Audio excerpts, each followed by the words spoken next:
Internazionale Juventus Derby de Itália. Que jogo, cara. Cara, tem muita gente que não sabe isso, mas o Derby de Itália é o jogo, talvez, o jogo com a maior rivalidade do futebol italiano. É porque, assim, eu acho que talvez o Derby da capital tenha até uma rivalidade maior, né? Lazio e Roma. Talvez Lazio e Roma tenham uma rivalidade maior. Mas, por exemplo, muita gente acha que o maior rival da Inter é o Milan, mas não é. O maior rival da Inter é a Juventus. Inter e Juventus se odeiam, meus queridos. Se odeiam, eles não se bicam, cara. São dois clubes com muita rivalidade. Tanto que eles fazem um clássico chamado Derby de Itália. Derby de Itália, o Derby da Itália. O maior derby nacional, o grande jogo nacional aí. Os dois principais campeões do país, a Juventus e a Inter. Então é um jogo muito grande, com muita rivalidade. E que tinha também um fator especial, que é a família Thuram, cara. Para quem não sabe, Lilian Thuram, grande jogador francês, aí, campeão de tudo, basicamente, pela seleção da França, também teve uma excepcional passagem ali pela Juventus, onde ele se tornou ídolo. E o Lilian Thuram é pai do Khéphren Thuram, que chegou na Juventus nessa temporada, e do Marcus Thuram, que esse aí vocês conhecem muito bem, com toda certeza, já que o Marcus Thuram já está em evidência há um bom tempo, jogou Copa do Mundo, já está na Inter desde a temporada passada, jogando muita bola, inclusive. E aí também tinha esse componente aí, né, cara? Perguntaram para ele, pro Marcus Thuram, para quem que o pai dele iria torcer, e ele disse, ele vai torcer para a Juventus, porque lá tá o filho mais novo, né, o Khéphren, ele é mais novo que o Marcus, e ele fala, vai torcer para a Juventus porque o filho mais novo tá lá, mas obviamente também pelo fato do Lilian ser ídolo da Juventus, né. Inclusive, tem até uma cena bem engraçada que na temporada passada, que a Inter foi campeã italiana, tem um momento que eles estão comemorando no San Siro. Aí o Lilian Thuram tava lá junto com o filho dele, ele tava até com a camisa da Inter, comemorando pelo filho dele, obviamente, apesar dele não gostar da Inter. E aí tem um momento que a torcida da Inter começa a cantar: se você odeia a Juventus, comece a pular. Tipo uma parada assim. Aí o Marcus Thuram começa a pular. Aí o Lilian Thuram tá do lado dele, começa a dar uns tapas nele assim, cara, muito engraçado. Pô, imagina a situação, cara. Pô, seu filho, cara, você tem que vestir a camisa de um rival que você odeia. Mas você faz porque seu filho tá jogando lá, você tem que torcer pelo sucesso dele. Então, indiretamente, você tem que torcer pelo sucesso do time rival. Não é mole não, cara. Acontece dessas coisas aí com essas famílias de jogadores. Além desses fatores aí, obviamente, duas equipes que estão brigando, estão na expectativa aí de disputar o campeonato italiano, né? A gente teve aí, durante essa rodada, o Napoli vencendo. O Napoli venceu mais uma, venceu por 1-0. Um golzinho ali do Di Lorenzo, né? Que o Napoli venceu o Lecce por 1-0 com o gol do Di Lorenzo. O Napoli, que é líder do campeonato, isolado, com 22 pontos agora, 4 pontos de vantagem. Esse empate da Inter e da Juventus foi muito bom pro Napoli, cara, muito bom mesmo, porque eles agora garantem a liderança, mesmo se perderem na rodada que vai ter no meio de semana. E foi um jogo, como vocês podem ver pelo placar, extremamente movimentado. A Internazionale saiu na frente com um gol de pênalti do Zielinski. Adivinha quem cometeu o pênalti? Tipo assim, cara, no meio de semana, na rodada da Liga dos Campeões, o Danilo cometeu um pênalti e foi expulso contra o Stuttgart na Champions. Aí chega no Derby de Itália, ele vai lá, outro pênalti, cara. Ele cometeu um pênalti no Marcus Thuram, um pênalti bem, porra, de desatenção mesmo, tá ligado? Desatenção mesmo. Porque a bola chega na área da Juventus, né? Daí o Danilo, ele vai dar a famosa bica, só que ele não percebeu que o Thuram tava do lado dele. O Thuram foi, colocou a perna na frente e ele acabou chutando a perna do Thuram.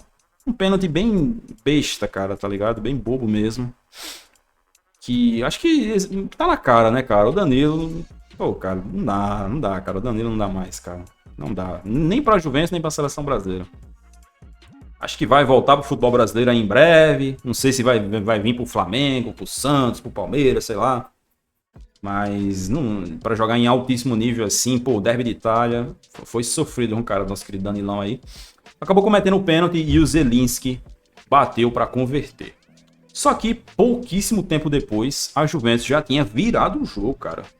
Vlahovic marcou aqui num belo gol, tá? Cabal joga a bola não, dá um passe por o McKennie dentro da área. O McKennie ajeita para o Vlahovic chegar finalizando e empatar o jogo. E pouco tempo depois o EA vira com uma jogadaça do Francisco Conceição. Hoje ele foi um dos melhores jogadores da Juventus, sem dúvida alguma. Faz uma jogadaça, joga pro meio da área e o EA só tem o trabalho de empurrar pro gol. 2-1 para a Juventus, com menos de meia hora de jogo. E ainda no primeiro tempo a Inter conseguiu virar o jogo também. Com mais um pênalti, dessa vez cometido pelo Kalulu. O Kalulu fez exatamente o mesmo pênalti que o Danilo tinha feito, né? Pênalti e o Zielinski de novo bateu e converteu. Lembrando, o Zielinski está batendo porque o Çalhanoğlu não está disponível, né? O Çalhanoğlu ele é o batedor. E o Çalhanoğlu, inclusive, se não me engano, ele tem mais de 20 pênaltis consecutivos convertidos sem perder. Então é um ótimo batedor de pênaltis, mas pelo visto o Zielinski também é, já que ele bateu esses dois aí muito bem. Aliás, putz, cara, agora que eu notei que eu inverti os gols, porque o gol de pênalti do Zielinski é o gol da virada. O gol de empate foi do Mkhitaryan. O Mkhitaryan faz um belo de um gol com aquele pivôzinho maroto, cara. Ele joga a bola no Thuram, o Thuram tá de costas pro gol. O Thuram só faz dar aquela ajeitadazinha assim, meio de lado do pé pro Mkhitaryan. E o Mkhitaryan domina, leva pra perna esquerda e chuta. A bola não é um chute com muita força, é um chute mais de jeito, de técnica, mas é o suficiente para a bola ir no cantinho e passar pelo Di Gregório. E aí depois o gol de pênalti do Zielinski, como eu falei, foi o gol da virada. A gente teve 2 viradas só no primeiro tempo desse jogo, cara. Foi a primeira vez na história do campeonato italiano que a gente teve um derby de Itália com 5 gols no primeiro tempo. A primeira vez em toda a gigantesca história da Série A que teve um derby de Itália com 5 gols no primeiro tempo. Muito, muito, muito top. E aí na segunda etapa, parecia que o jogo ia ser um mamãozinho com açúcar para a Inter, porque a Inter estava mandando na partida, cara. O jogo estava muito suave para a Inter no segundo tempo. Eles estavam criando chances em profusão, uma chance atrás da outra. O Dumfries faz o 4-2 ali, cobrança de escanteio, a bola sobrou pro Dumfries ali, ele só bateu cruzado numa boa para fazer o 4-2. Depois do 4-2, a Inter ainda teve algumas ótimas chances para marcar mais gols ainda. Tava com cara de goleada, cara. Esse jogo aqui tava com cara de goleada mesmo. Mas o Di Gregório impediu. É até difícil você falar assim, um goleiro que tomou 4 gols no jogo teve uma atuação incrível. Mas eu acho que se não fosse por ele, teriam tomado ainda mais, cara. Ele fez 5 defesas na partida. Acho que essas defesas devem ter sido todas no segundo tempo, cara, porque ele pegou algumas bolas ali bem difíceis na segunda etapa, que mantiveram a Juventus viva, entre aspas, porque perdendo de 2 gols, fora de casa, geralmente você não tá vivo, né? Mas a Juventus estava viva. O nosso querido Yildiz foi quem ressuscitou a Juventus. O Kenan Yildiz, cara, que é o herdeiro da camisa 10 aí, camisa 10 simplesmente do lendário Del Piero. Ele começou esse jogo no banco, que era bem esquisito, mas de repente o Thiago Motta tava tentando alguma coisa diferente ali, achou que o Yildiz não ia encaixar e tal. Ele entra na segunda etapa no minuto 62. No minuto 72 ele faz um gol bem difícil por sinal, cara, que ele leva ali pra perna esquerda, finaliza cruzado de maneira perfeita. A bola vai no limite do limite ali naquele chute cruzado. Bem no cantinho mesmo. E aí, no minuto 82, perceba que tudo termina com 2. Entrando no 62, faz o 4-3 no 72 e faz o 4-4 no 82. Um cruzamento para a área do Conceição. O Bissek afasta mal e o Yildiz domina e de novo finaliza de perna esquerda. Uma bola que, de repente, o Yann Sommer foi um pouco mal ali, poderia ter defendido melhor o lance, mas não conseguiu. E assim, 4-4, a Juventus conseguiu buscar o empate. Foi um jogo muito, muito impressionante, com algumas estatísticas aqui que a gente pode trazer em questão das duas equipes, cara, porque, ó, deixa eu pegar aqui a tabela.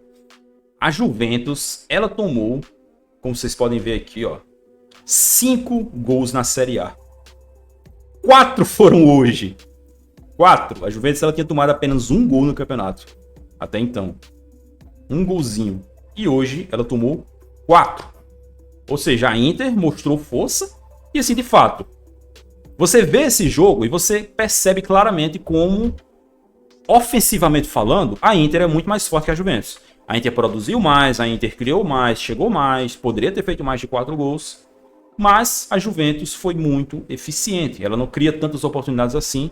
mas as oportunidades que eles criaram, eles conseguiram aproveitar muito bem. Esse jogo é uma mensagem muito forte, muito boa da equipe da Juventus, cara, para mostrar que a gente vai sim brigar pelo Scudetto. A gente tá aqui para brigar. A gente não tá só um comecinho café com leite, comecinho café com leite uma ova. A Juventus tá para brigar pelo Scudetto. Tá difícil agora, porque tá 5 pontos atrás do Napoli.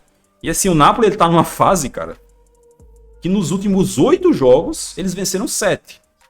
Então, e assim, o empate nesse intervalo de tempo, o empate que o Napoli teve foi justamente contra a Juventus, lá no Allianz Stadium. Os outros jogos todos eles venceram nesse intervalo. Então o Napoli tá numa fase incrível, o que, como eu disse, não é surpresa.